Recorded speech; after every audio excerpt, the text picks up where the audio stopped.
Now, if we look at our model carving, we can see that we're like about maybe 5/8 to 3/4 of an inch down here.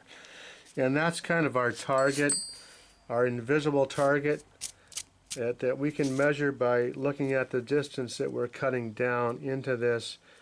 Again, we want to be like 3/4 of an inch, 5/8 of an inch. Doesn't have to be perfect because every carving here is unique when you're doing it by hand, unless you're using a really specific pattern.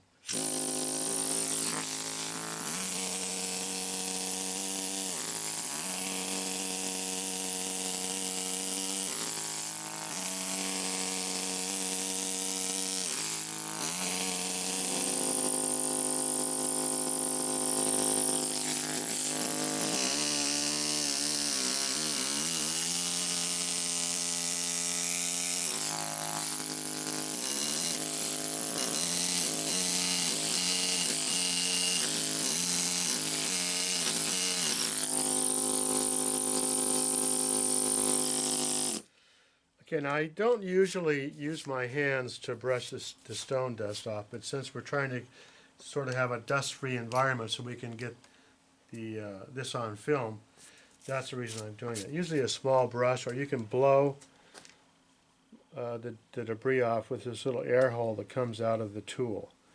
And this little air hole helps control the amount of air that's coming into the tool and pushing the chisel. And that's also controlled by what we call this petcock valve, which you can control it that way as well. But once it's to a speed that's conducive to what you're doing, and you need to slow down as you come closer to your target, you can put your finger over this hole and slow down the tool so that you don't break something that you need.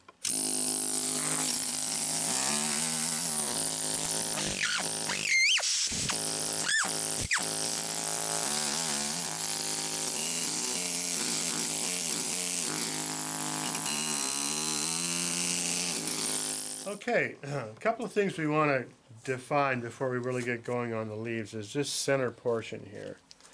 As you can see, it's kind of cut in, so we're going to take and we're going to relieve that so we don't keep coming into it. We're just going to scratch a line there because as we're coming in here, we don't want to take a chance of breaking it off too much, but we're just going to define this line in the center.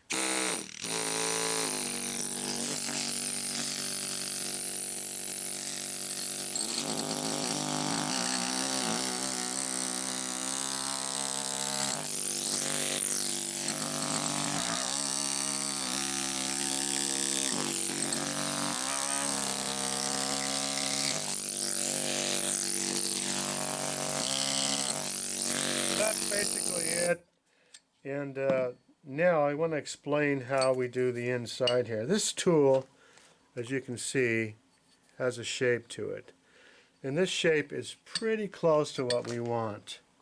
We have another tool here that we might use as well, which has got a little bit steeper gouge to it, and so we'll try both and see which one works, but we're going to define these things. And then once we have one carved, we're just really going to go to town and get this thing done, okay?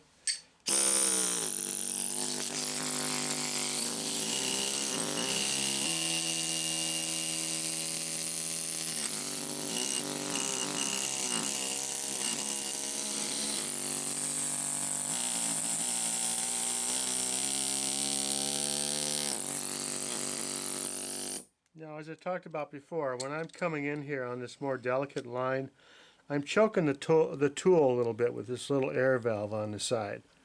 Rather than adjust this over and over again, you've got some finesse control right here on this little air hole that comes out.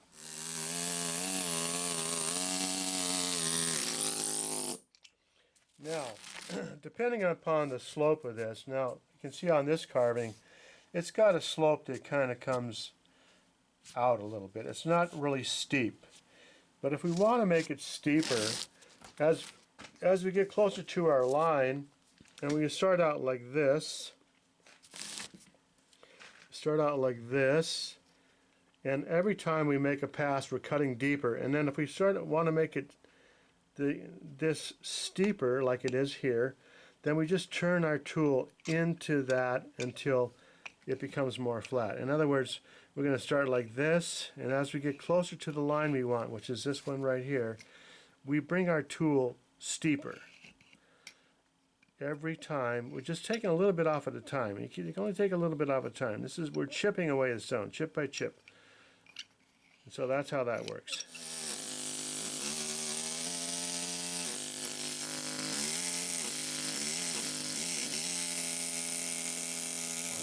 Now if we look at our original carving here, yeah, it's kind of interesting, some lines and things in there. We're not going to go crazy, we're just going to try and define this a little bit more. And in order to do that, we're going to use a gouge tool. Now, and we're probably only going to wind up using maybe a half a dozen tools on this project. And you could actually accomplish this whole project with just a tool like this and a smaller tool. You could create this dip just with this tool. You wouldn't even need to have, say, a gouge or a rounded tool. You could do this whole carving with just a couple of tools. So don't think that you can't do something because you don't have a bunch of fancy tools.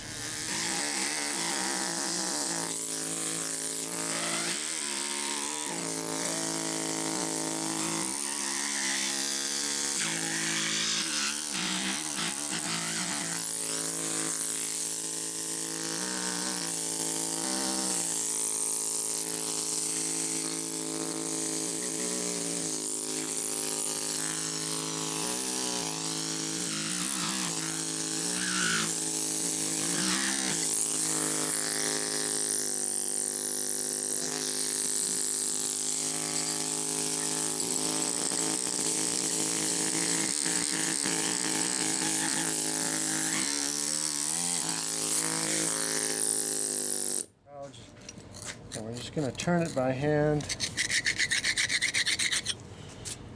There it goes. That's it. It's a very primitive carving. We're gonna scrape off some of this this weathering on the stone just to make the color the same.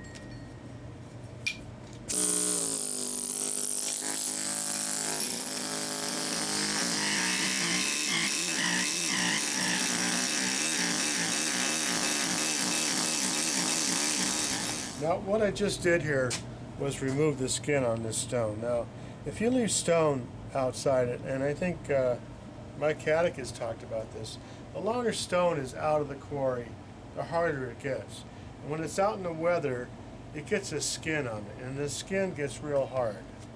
It's like a patina. It gets real hard, and so you can't really cut it off like you usually would by having your chisel at a shallow slope. So I've taken this off by sort of just kind of letting it bounce along here, and it kind of chips it off as you go, and then finally that skin is gone, and then you can make a regular cut. But the way you do that is you turn your tool on, and you can choke down the amount of air coming out this way, and then you just sort of let your tool bounce along there until you cut off the skin of the stone.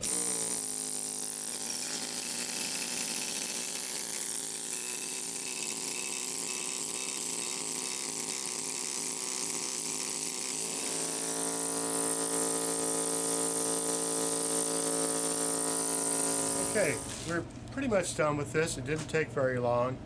Again, it's a crude carving.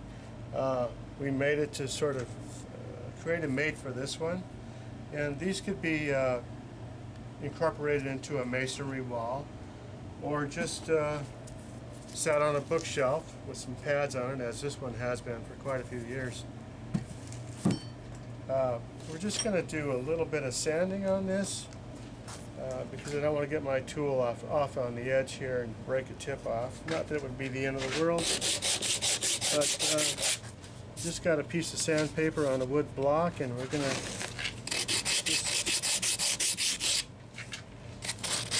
just kind of round the edges just a little bit.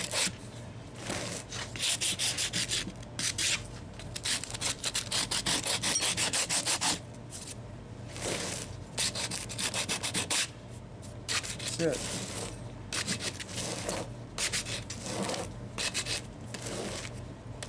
That's it. Now this is pretty much done. If you'd like to learn more about what I do and the kind of things I do, you can go to my website, www.fareestudios.com. There'll be a link in the description below the video. Thanks for watching.